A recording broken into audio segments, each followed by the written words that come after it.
Jadwal konsultasi ke rumah sakit sudah ditetapkan. Sekretaris memberitahukan melalui pesan singkat. Sesaat setelah Dania turun dari mobil di area parkir rukonya. Dia bahkan belum masuk ke dalam ruko, Lela udah mengajaknya langsung pergi lagi. Begitu dia mendapati pesan yang sama di HP-nya. Kenapa dia tidak memberitahu di rumah tadi sih? Dia pasti sengaja. Sepertinya keduanya terlihat menggerutu dalam hati masing-masing sambil masuk ke dalam mobil. Lela sudah membawa kembali mobilnya. Melintas di jalan raya saat sebuah pesan masuk lagi ke HP milik Dania. Apa Anda mau tuan muda menemani? Pesan dari sekretarisan langsung membuat Dania panik. Membayangkannya saja, dia udah bisa memprediksi akan seheboh apa kunjungannya ke dokter kalau sampai Tuan Saga juga ikut. Tidak, Dania sengaja membumbui dengan tanda seru. Baginya, konsultasi dan pemeriksaan hari ini sudah cukup menegangkan. Tidak mau ada Saga di sampingnya, yang tentunya hanya akan membuat semuanya menjadi penuh tekanan. Dia pun berpikir, kalau ada apa-apa dengan tubuhnya, dia tidak tahu bagaimana harus menghadapi kemarahan suaminya saat itu juga. Pil kontrasepsi kembali terngiang, membuatnya benar-benar yakin untuk pergi sendiri. Paling tidak, dia bisa menyiapkan diri dengan segala kemungkinan. Periksa kehamilan nanti diapain aja ya? Kenapa aku merasa cemas gini? Sepanjang perjalanan, Dania tenggelam dalam kecemasannya sendiri saat mobil udah sampai di area parkir. Lelah, kenapa Dokter Harun udah ada di depan pintu? Dia tidak datang untuk menyambut kita kan? Bukankah terlalu berlebihan sampai disambut begini? Terlebih lagi, di sampingnya juga berdiri dua orang wanita. Tidak tahu statusnya siapa. Tidak, Nona, dia hanya menyambut Nona. Lela keluar dari mobil untuk membukakan pintu. Tapi Daniel lebih cepat. Sebelum gadis itu berjalan memutar, dia sudah keluar dari mobil. Saat melihat Daniel turun dari mobil, Dokter Harun berjalan mendekat. Dia sudah tersenyum sepanjang langkahnya. Laki-laki itu memang terlihat selalu bahagia setiap kali Daniel bertemu dalam situasi apapun. Kakak ipar, selamat datang. Senang bertemu denganmu lagi. Dokter Harun sudah berjalan mendekat, bahkan ingin memeluk Dania karena antusiasnya. Tapi secepat kilat, Lela sudah menghadang langkah kakinya. Kedua wanita yang berdiri di belakangnya terlihat menahan senyumannya. Silakan tunjukkan kami jalannya, dokter. Tersenyum penuh ancaman. Tidak perlu terlalu banyak basa-basi. Keduanya terlihat sangat akrab. Lela bahkan bicara dengan bahasa yang cukup santai. Berbeda sekali ketika bicara dengan sekretarisan sekalipun yang merupakan saudaranya sendiri. Dania memperhatikan tingkah keduanya. Aku tidak menyapamu, aku menyapa kakak ipar. Menatap Lela kesal, langsung memalingkan wajah dan kembali senyum sejutawatnya dia berikan khusus untuk Dania. Jangan panggil Nona dengan sebutan itu, Tuan muda tidak akan suka mendengarnya. Seperti biasanya, Lela bersikap sekaku protokoler. Dokter Harun memutar kepalanya berkeliling area parkir, lalu mengangkat bahu dan mengejek sinis. Saga tidak ada, jadi berhentilah bicara, minggir sana. Saya akan mengadukan pada Tuan muda. Hei, bisa tidak kau kendurkan sedikit gayamu itu? Serigala galak. Mendorong lengan Lela agar minggir, sementara Dania dan kedua wanita di belakang Dokter Harun menonton pertengkaran mereka dan tidak bisa menahan gelak, seperti bocah yang memperebutkan perhatian kakak mereka. Dan anehnya Dania merasa kedua wanita itu sangat memaklumi, seperti tahu sedekat apa hubungan mereka berdua. Kakak ipar, kembali pada Dania, tidak menggubris pandangan sebelah Lela. Dia meminta Dania untuk mengikutinya. Jangan panggil Nona seperti itu, berkata dengan setengah berteriak. Sudahlah Lela, Akhirnya Dania melerai. Sesungguhnya dia merasa senang. Untuk pertama kalinya, dia melihat sikap Lela selayaknya manusia normal. Ternyata gadis ini bisa bersikap kekanakan seperti ini ya, gumamnya. Dokter Harun merasa senang karena dibela. Lihat wajah sombongnya itu saat berdiri di samping Dania. Lela tersenyum kejut mengikuti dari belakang. Dokter, ini hanya pemeriksaan biasa kan? Aku merasa agak sedikit cemas. Dania mengatakan apa yang dia rasakan. Berharap setelah mengatakan bisa mengusir perasaan itu. Tapi tetap tidak ternyata. Jangan cemas kakak ipar. Kita cuma akan check up kesehatan biasa. Nggak akan diapa-apain. Hei, Lela, kamu mau check up juga? Aku kasih diskon 99% deh. Meledek Lela lagi. Lela mendeli kesal. Aku benar-benar akan mengadukanmu kepada Tuan Muda. Ancamnya juga. Cih, dasar serigala galak. Mereka masuk ke dalam rumah sakit. Saat bertemu beberapa orang, terlihat mereka menyapa dengan sopan Dokter Harun. Lalu mereka berjalan menuju bagian kandungan dan anak. Terlihat beberapa ibu yang sudah hamil besar sedang duduk ditemani pasangan mereka masing-masing. Wajah mereka terlihat penuh sukacita. Suami mereka berusaha menenangkan dengan mengelus perut istrinya, sambil bicara dengan mendekatkan wajah mereka ke perut istrinya, berkomunikasi dengan calon buah hati. Lucunya, membayangkan Tuan Saka melakukan itu. Dania terlihat tersenyum tipis membayangkan, namun segera tersentak mendengar perkataan Dokter Harun lagi yang ditunjukkan untuk Lela. Berhenti!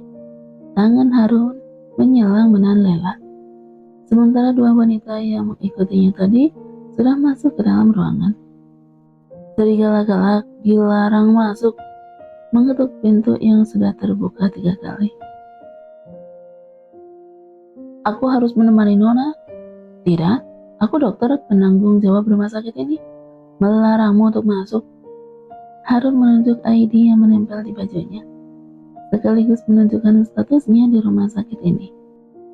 Apa kamu tunggu di ruang tunggu sana? Menunjuk deretan kursi yang juga hanya banyak orang yang sedang menunggu. Lela terlihat sangat kesal, sudah seperti ingin menendang kaki Dokter Harun. Kalau tidak sedang di rumah sakit, dia pasti udah baku hantam dari tadi. Tapi aku dibawa perintah langsung pemilik rumah sakit ini untuk berada di samping Nona dan dalam situasi apapun, menunjukkan HP-nya, nomor pribadi Saga. Mau ku telepon Tuan Muda sekarang? Harun langsung masa mendengar jawaban Lela. Wanita di hadapannya ini memang sekaku awat jemuran baju, tapi membiarkan dia masuk, pasti dia akan berulah di dalam pikirannya. Padahal dia udah senang saat tahu Saga tidak menemani. Ternyata yang menemani Dania tidak kalah merepotkan daripada Saga. Dokter, biar Lela masuk juga. Dania menarik lengan Lela. Nanti sekalian dia bisa check up juga. Melerai pertengkaran tidak berkesudahan. Sampai di titik ini Dania sangat penasaran. Sebenarnya hubungan kedua orang ini apa sih? Tunggu, jangan-jangan Dokter Harun ini suami Lela. Dania yang digelitiki penasaran ingin segera bertanya, tapi tidak punya kesempatan. Baiklah, tapi berhenti menunggu. Kau harus duduk diam dan melihat aja. Apapun yang terjadi di dalam, jangan bergerak dan melakukan apapun. Janji? Berteriak sambil menuding tangannya ke wajah Lela. Angkat tanganmu dan bersumpah. Seperti bocah yang butuh jaminan, Lela menurut, mengangkat tangannya dan mengikuti sumpah yang diucapkan Dokter Harun. Ya Tuhan, mereka ini lucu sekali. Jangan-jangan Dokter Harun ini benar-benar suami Lela. Asalkan tidak ada yang membahayakan Nona di dalam, aku akan diam aja. Setelah selesai membaca sumpahnya, memang akan ada bahaya apa? Ini cuma check up kesehatan. Masih menuding tajam. Pura-pura tidak tahu. Kamu itu yang paling bahaya. Lela menatap Dania. Nona, Dokter Harun ini biarpun jomblo tapi dia playboy. Jangan percaya kata-kata. Ya, ternyata bukan suaminya Lela. Ya, lantas hubungan kalian apa sih? Saking penasarannya dengan mereka berdua. Dan ia tidak merasa kalau kecemasannya sudah nyaris menghilang. Shh, kau bahkan jatuh cinta pada playboy kelas kakap. Mengejek lagi. Chris sudah berubah, menjawab tegas seperti membela suaminya. Oh, jadi suami Lela namanya Chris. Dan ia masih sibuk menduga-duga juga. Iya ya, ayo Kak Ipar masuk. Jangan pedulikan Lela. Pemeriksaan kesehatan berjalan lancar. Seorang dokter wanita dan perawat membawa Dania menuju sebuah ruangan untuk pemeriksaan USG. Lela mengikuti, sementara dokter Harun dan seorang dokter laki-laki yang sudah terlihat cukup umur menunggu di ruangan yang lain. Perawat menaruh cairan bening di perut Dania.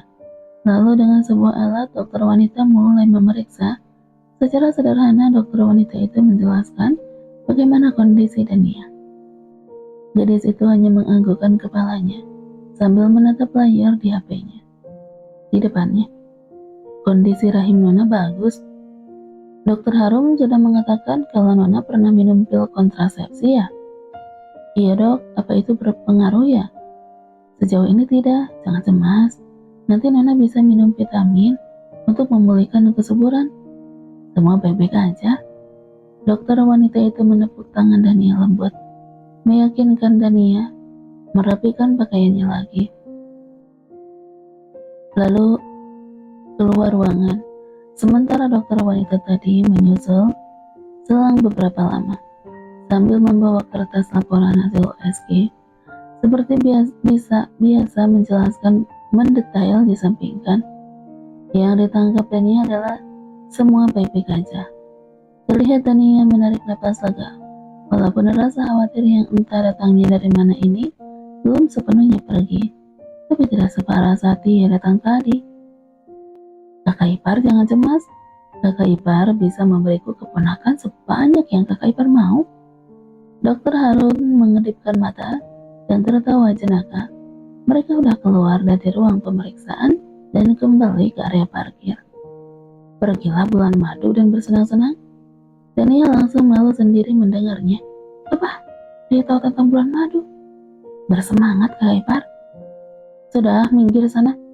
Lela mendorong tubuh dokter Harun. Memang dokter nggak punya kerjaan apa? Saya galak-galak datang. Sekali lagi sebelum berpisah, Dania melihat drama pertengkaran bocah.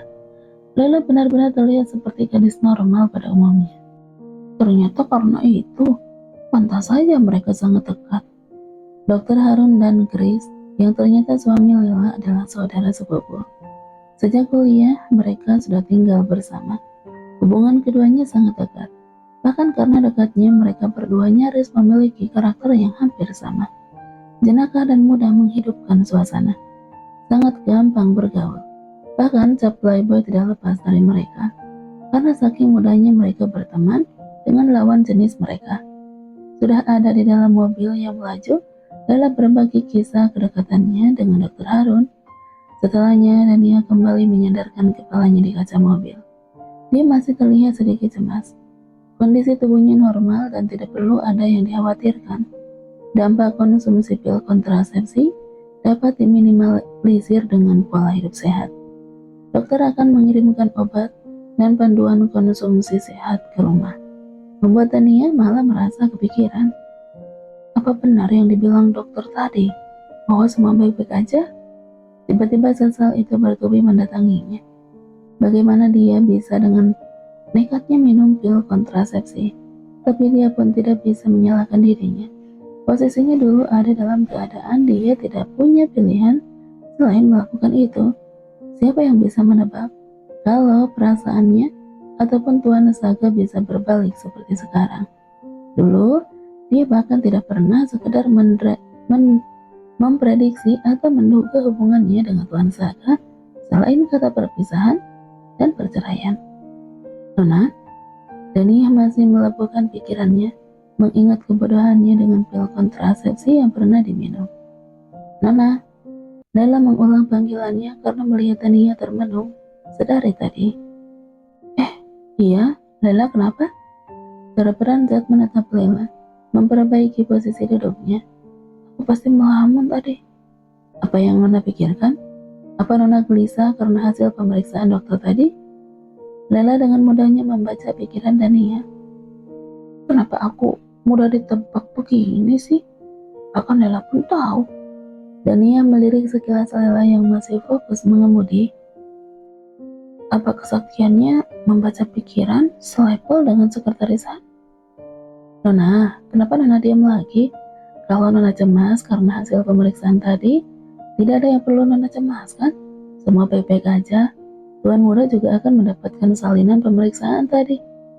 Jadi dokter tidak mungkin membuat hasil laporan yang hanya akan menenangkan Nona. Ucapan Lela sangat melegakan. Begitu ya. Entah kenapa seperti ada semilir angin yang menebarkan rambutnya. Dia merasa sedikit lega. Lela, dan dia agak sedikit ragu. Ya Nona, tapi janji ini rahasia antara kita ya. Aku hanya ingin bicara dengan sesama perempuan untuk membantuku tenang.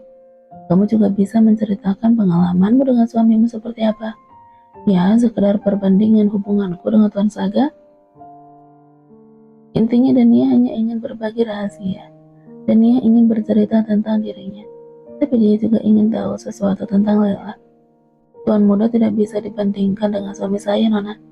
Chris terlalu hina untuk dibandingkan dengan tuan muda. Lela menjawab dengan lugas, sama sekali tidak merasa bersalah dengan kalimatnya. Dania tertawa mendengarnya. Tapi dia memukul bahwa Lela untuk tidak mengatakan hal seperti itu. Apalagi mengatakannya suaminya sendiri.